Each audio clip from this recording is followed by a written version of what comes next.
Hey, what's going on, everybody? Justin here, and I'm in a really good mood today, so I just want to kind of do a quick little update on how my O.W.L.s magical readathon is going. And in this month so far, in April, doing really, really good. It's probably like my best month in probably about like a year and a half or something like that. I've already finished, let's see, it's April 10 today. I've already finished 4 books, and I'm halfway done. Two more, so basically 5-ish books worth already completed, which is really good for me. I'm in isolation, or yeah, I guess isolation right now, and kind of unemployed. So yeah, I guess I have more time on my hands, which means a little bit more audiobooks than normal. So just definitely cranking out some of the books. But yeah, I just want to kind of go over some of the cool stuff that I've read so far today. And if you're wondering if why I'm in such a good mood, I had a new PR today. Even though I can't go to the gym and stuff, still have my garage gym and everything. And I did 225-pound bench press for 8 repetitions, which is a new record for me. So super excited about that. So yeah, just keep at it. If you guys are into like fitness and stuff, if you can't go gyms, whatever, just do what you can at your home. But anyways, let's just go on to like some of the stuff I finished. Let's see. This one was for arithmancy, which is to read something out of your comfort zone. I was going with American history because I love history. American history, I don't so much. I read The United States of Beer, A Freewheeling History of the All-American Drink by Dane Hucklebridge, and it was quite a bit of fun. Makes me have a little bit more appreciation for the macro brew companies, which I don't really care for, but probably without them, all we'd have is like bourbon and cocktails, which might not even really be that bad of a thing, but for all like kind of the beer connoisseurs and the craft beer enthusiasts, yeah, without the macrobrews, there wouldn't even been able to be the craft beer revolution and everything. But it was definitely a lot of fun. It was kind of cool, like learning about like the early history beer, especially in the United States, like in the like, even up into the 17th century, 18th century, and then obviously kind of like in the 1800s when kind of the macro brew, the big corporations were starting to like figure things out and everything, and mass produce beer for everyone in the United States. But it was kind of learning. It was kind of cool, like learning about how whiskey and bourbon were kind of like the thing in America for a while. Just because it was a lot cheaper and easier to get. So it was rum for a while.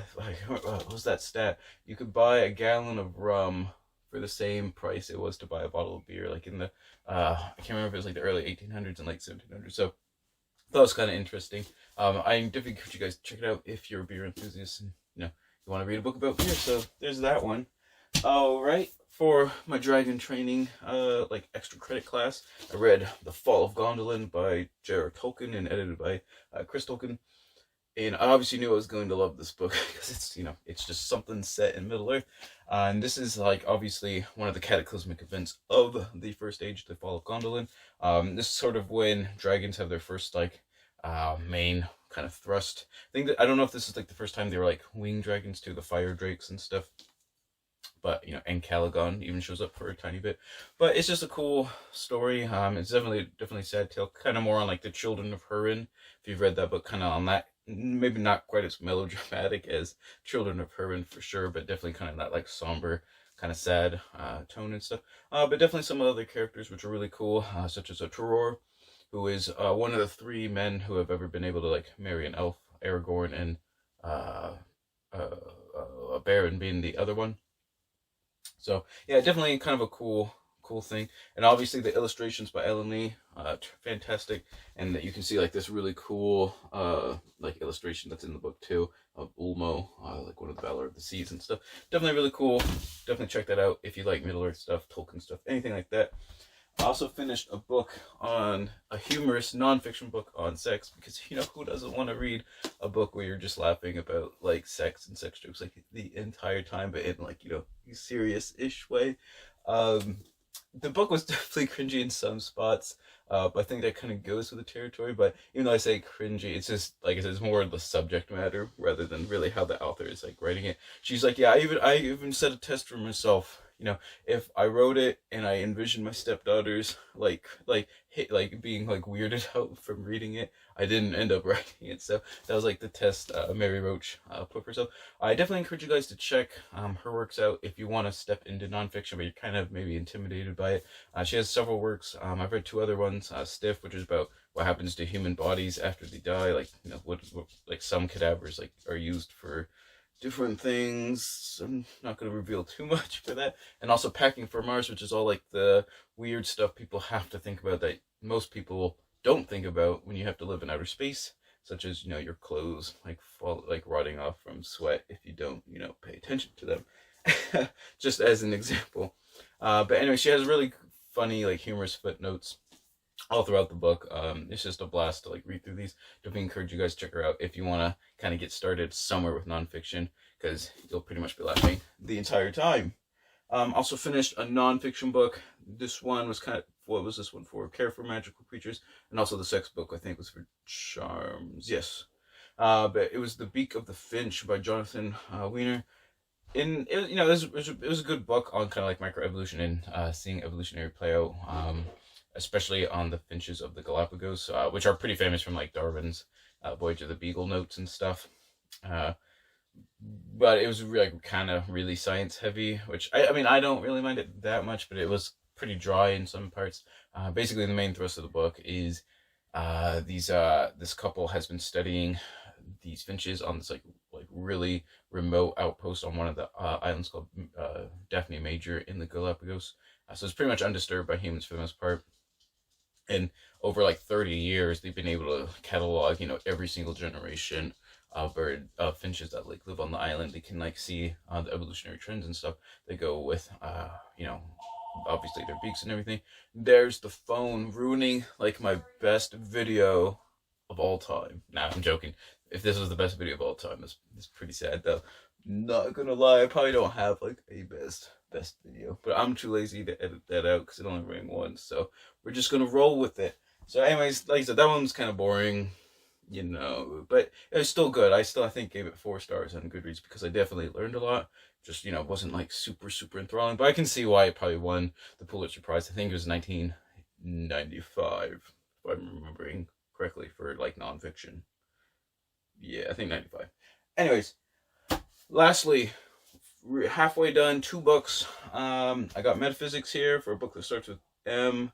I forgot what prompt that is. I think it's Herbology. And I'm also listening on audiobook on a whim, just because I've heard so much about it. It was on my like to read list for forever and ever and ever. Is Tara Westover's Educated. Just heard so many good things about it, and it's all true. So I cannot rate that one yet. I haven't finished it, but it's really good. If I'm gonna make a prediction, it's gonna be my top 5 at least for the whole year. I'm gonna guess right here too. It's gonna be my best biography, memoir type work for 2020. I think this one came out at the end of 2018, but yeah, I can definitely see where all the hype is about. It's a fantastic book. It's basically about Tara's upbringing and like a really kind of, I don't want to say survivalist, fundamentalist, but pretty kind of like on that idea, family like kind of up on a mountain in, oh shoot, I forgot what state it's not Utah, Idaho. But yeah, I don't want to reveal too much. I'll probably actually end up doing a individual book review video on just that book because I think it's that important and it's, you know, that good of a book. So I'll leave it at that. Definitely encourage you guys to check out Educated by Tara Westover. The hype is worth it. All right, so now let's go on to Metaphysics. It's the very short introduction that I want to read, or I'm gonna hopefully finish. I'm like, I mean, it's only 120 pages or something like that, 130 pages, and I'm halfway, so I don't really have any reason not to finish it. But I'm really enjoying it. If you guys don't know what metaphysics is, it's like the branch of philosophy that asks the question, what? Essentially, what is anything? What is, you know, what? I know that was like the worst explanation of metaphysics ever. But there was one little passage that is kind of sad, but I was just like, when I read it this morning, I was like, oh my gosh, like what the heck? Let me see if I can find it real fast. Because we're talking about how does time pass is the name of the chapter, but here is the passage. Oh, right here. Blah, blah, blah. One may have some attraction towards coupling this Aristotelian view with what is called eternalism about events and things. We considered privileging the present or the present and past, but the eternalist takes all events as equally real, even if from one perspective they have the future. I don't know whether the 2020 Olympic Games will pass off successfully or not, but if they do, an eternalist takes them just to be as much a part of reality as anything. And it keeps going. But I'm like, this was published in 2012. So he has like random references to like things like the assassination of like Abraham Lincoln, and then like President Barack Obama, and then for like some of the future things, he's used the 2020 Olympic Games, which obviously were canceled this year. So I was just like, when I was reading that, I was like, yeah, if the 2020 Olympic Games pass off successfully or not, and I'm just like, wow, like what are the chances of using that example in your metaphysics book from 2012? But anyways, like I said, just want to do a really quick video just because I was in good mood, and I think I've been doing really well with my reading and audiobook listening. Like, tell me what your favorite both physical book and favorite audiobook that's been kind of recent or this month or whatever that you're doing for either the O.W.L.s Readathon or just anything for the month of April. Definitely want to figure out what's like, getting hyped up and what's doing really well right now. Might start kind of going towards I think I'm going to start going towards a few more like recent reads, because I was looking on my Goodreads and like the majority of my books are from like the 90s for like some reason. It's kind of bizarre. In 2000, I want to say there was like one year, I think it was like 2016 or something. It was like not half my books, but there was like a ton from like 2016, but like none from like 2019 and 2020. So that's kind of funny. But anyways, hope you guys enjoy the video. Thank you for watching. Don't forget to like, subscribe, check out my Instagram and my Twitter, all that kind of stuff. And whatever you're reading, always remember, read victoriously.